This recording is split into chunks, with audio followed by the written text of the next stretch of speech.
Acabei vendo aqui o papo que vocês tiveram, a conversa que vocês tiveram com o tal do Arthur Duval. Exatamente. Cabra mentiroso. Sou eu que estou falando, porque ele costuma cobrar das pessoas. Não, eu vi que você falou e tal. Além de ser raso, porque dali, entre eles, é o que tem a consistência menorzinha. Quem toma cuidado. A consistência dele é muito baixa. O mais perigoso ali deles, que tem consistência, e uma consistência terrível, mas que tem consistência, é o chefe deles lá, o tal do Renan. Né? O Arthur Duval não tem consistência. O Kim Kataguiri, ele se especializou na realização dos debates e tal. Então, ele, apesar de ter tomado uma coça lá do Jones Manuel no debate, em outros debates ele consegue escapar um pouquinho. O Arthur Duval, ele é fraquíssimo, né? O Tamir, ele deu no debate... Né, fala isso, senão a corda embelha vai ficar lá. Nossa, deu uma sabugada logo de cara, que eu falei, nossa, eu não aguento mais. Eu vi também, ele é fraquinho. E mentiroso, mentiroso. Ele veio aqui e falou um bocado de mentira. Então, vamos lá. Vamos esclarecer. Então, sobre as mentiras. Fui eu que fui atacar o cara. Olha, esse sujeito, que nem é mais do MBL, daqui a pouco sai uma delação premiada dele aí. Viu? Que ele saiu, rompeu, brigou. Como muitos, né? Como muitos. Por 7 vezes, em espaços públicos, esse sujeito foi me atacar. Eu faço no Rio de Janeiro exatamente nessa lógica de estar presente nos espaços o tempo todo. Toda segunda-feira, meio-dia, uma roda de conversa no Largo da Carioca, centro do Rio. Quem está passando, pega o microfone, fala, faz a pergunta, faz a crítica. Toda quinta-feira a gente faz em Nova Friburgo, no interior do estado. Rodoviária de Integração, está lá o mandato presente com o microfone aberto. Primeira vez que esse sujeito chegou lá, esse que atacou na Câmara, eu não conhecia ele. Ele chegou fazendo algumas perguntas, a roda de conversa já tinha acabado, eu respondi. A partir de um determinado momento eu entendi que era do MBL e o vídeo não ficou bom para ele. Porque eu acabei partindo para cima dele no argumento, eu vi que ele postou e os próprios seguidores dele começaram, porra, mas aí tu pegou mal, aí não deu certo e tal. O que ele fez? Ele passou a voltar mais violento. Na segunda ele voltou mais violento. Na terceira ele voltou mais violento. Na quarta, mais violento.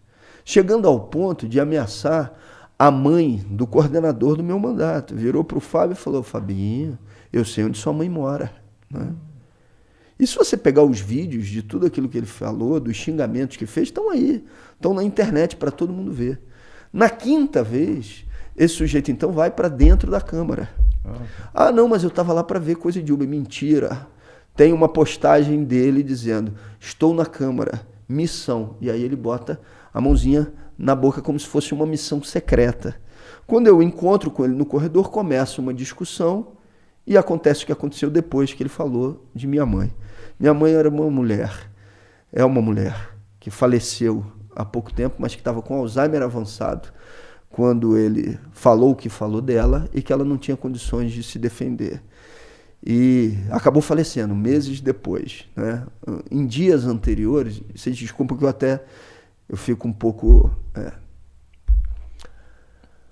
Alguns dias anteriores daquilo que aconteceu, minha irmã me mandou uma foto, porque minha mãe estava acordando de noite e dormindo numa bancada e a gente tinha que gerar uma solução para como fazer aquilo, porque a cuidadora, em determinados momentos, a gente tinha condições de ter cuidadora, meu pai também morava, mas dormiu e ela estava dormindo numa bancada. Eu vi a cena da minha mãe dormindo numa bancada, porque acordou durante a noite para fazer aquilo. Para mim foi muito duro. Isso foi um pouco antes, eu pedi ao final para exibir essas cenas também lá na Comissão de Constituição e Justiça, para mostrar o grau de emoção que eu estava. E esse sujeito faz xingamentos, eles já entenderam, isso não começou ali, de que isso me desestabilizava.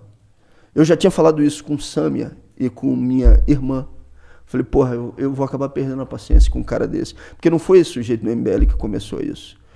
Foram os deputados de extrema-direita.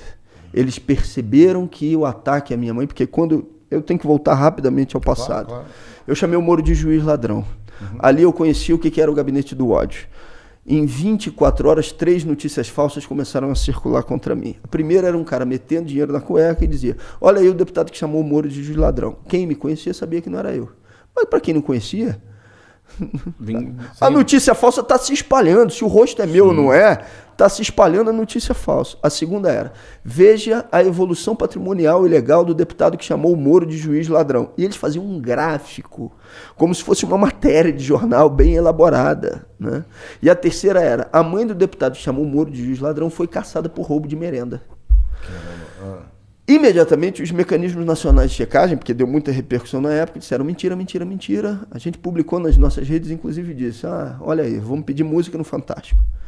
Mas em relação ao ataque à minha mãe, eu me senti na obrigação moral, pessoal, política de fazer a defesa. Minha mãe é uma mulher honrada, nordestina, natal no Rio Grande do Norte, foi prefeito de Friburgo, cavou o chão com as unhas numa cidade onde você tinha uma polarização histórica entre dois grupos políticos. Ela rompe isso. Numa Câmara de Vereadores de 19, ela só tinha 2 vereadores que apoiavam, depois vinha a partir de um determinado momento 1, porque ela dizia: não vou dar aquilo que eles queriam, porque tinha uma prática institucionalizada de pagamento de propina. E aí vem um vagabundo desse falar o que falou dela: desculpe, eu realmente não me aguentei. Mas aí eles perceberam que isso mexia comigo.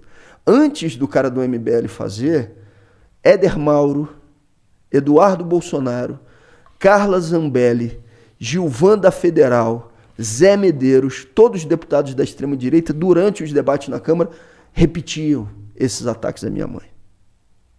Então, quando o cara do MBL chega, ele já chega brifado do que ele tinha que fazer. E ali eu não me aguentei mesmo, tá certo? E eu, de fato, coloquei ele para fora da Câmara e dei um chute na bunda. Não é uma questão de orgulho pessoal isso, ou um heroísmo besta. Não, não é.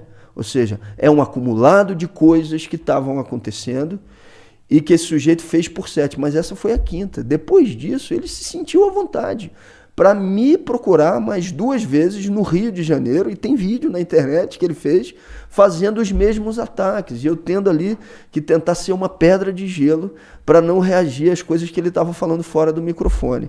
Esse é o cenário. Eu não sei se eu teria inteligência emocional para me segurar também, não. Esse foi o cenário, né? Foi o que aconteceu. Então, assim, agora, na Câmara, todo mundo sabe que não foi por causa disso.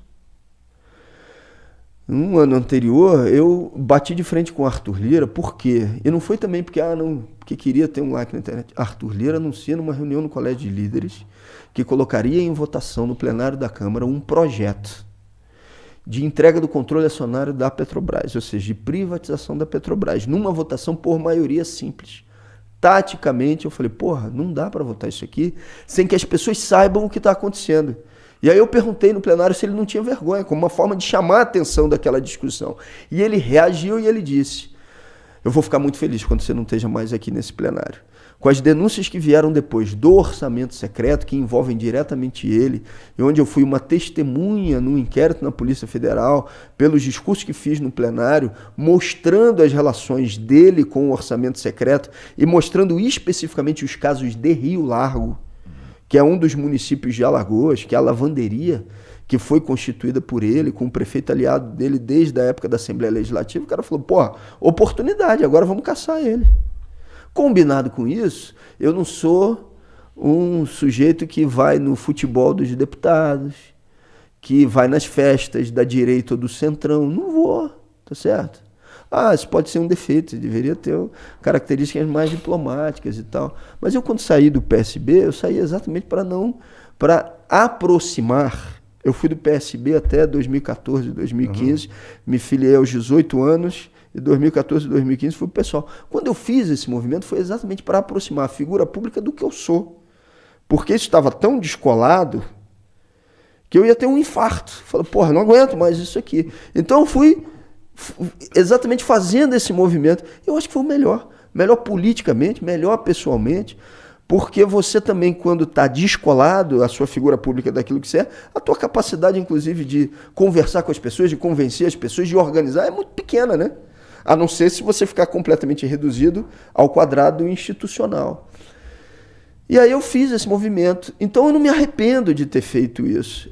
Eu vou tratar bem o deputado que entrar no elevador? Vou. Eu vou cumprimentar quem me cumprimentar? Vou. Mas eu, de fato, parei de fazer essas ações que sejam de boa vizinhança, engolindo o sapo que não devo. Bom, esse combo gerou as motivações da cassação. O principal é o orçamento secreto e ter batido de frente com o Arthur Lira. É isso. As denúncias contra ele.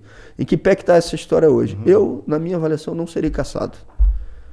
E o que leva uma situação onde ficou por um fio, quase fui cassado para não ser cassado? O que mudou nessa história? Porque eu quase fui cassado. É verdade. O plano era uma cassação rápida. Vota-se no Conselho de Ética, vota rápido na Comissão de Constituição e Justiça e vota-se no plenário. Na minha avaliação, 3 elementos principais. O primeiro deles foi a solidariedade das pessoas, porque quando isso ganha uma repercussão de caráter nacional, com a greve de fome de quase 9 dias, em 1 mês e 18 dias, percorrendo os 26 estados brasileiros e o Distrito Federal, todas elas com plenárias fortes, com plenárias grandes, pessoas recebendo no aeroporto, com mobilizações em todas as reuniões do Conselho de Ética, gente dentro da Câmara, passeata dentro da Câmara, uma jornada que saiu do Rio na quinta-feira e chegou em Brasília na terça, andando por 28 cidades, terminando com uma passeata dentro da Câmara dos Deputados. Essa solidariedade fez com que o preço político da cassação ele passasse a ser muito maior do que eles imaginavam inicialmente. Esse, para mim, é o ponto principal da história. Uma escolha política por uma mobilização a quente. Mas tem mais 2. Uma diferença tática entre o Hugo Mota e o Arthur Lira. O Arthur Lira queria a cassação a qualquer preço.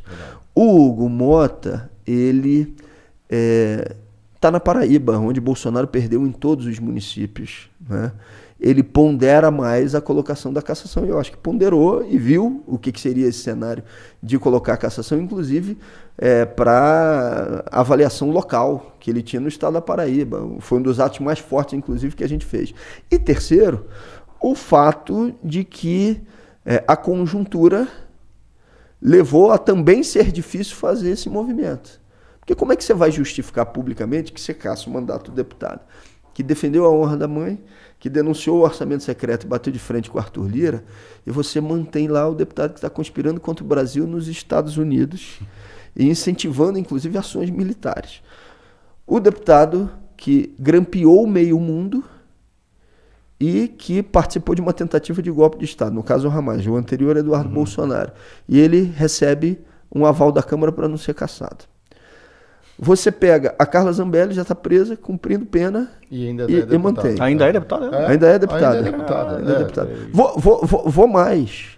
Eu poderia aqui citar vários outros casos, mas vamos aqui. Chiquinho Brazão. Ainda está também? Acusado formalmente, ele não foi cassado, e eu vou explicar o que aconteceu. Ele foi acusado, estava preso de ser o mandante do assassinato de Marielle. Não botaram a votação da cassação dele a ser deliberada pelo plenário. Ele perdeu por quê? Por faltas. Qual é a consequência direta de perder o mandato por faltas? Você não fica inelegível. Tá. Então, eventualmente, ele pode ser candidato, se não tiver outro processo. Se ele consegue se desvencilhar do processo penal, ele pode ser candidato. Caramba. Como é que você justifica que você me caça e todos esses casos permanecem desse jeito? Eles podiam até tentar, mas não seria fácil também justificar isso publicamente. Né?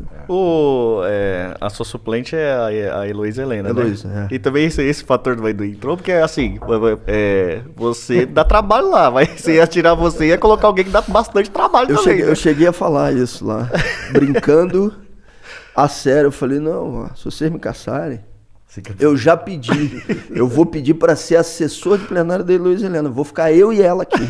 Vamos ficar os dois aqui no plenário da Câmara. Eu não sei até que ponto isso pesou, mas eu acho que foi um elemento também avaliado por eles, né? Porque a Heloísa é inimiga política do Arthur Lira lá em Alagoas. Exatamente, justamente. A gente está chegando no final para respeitar teu compromisso.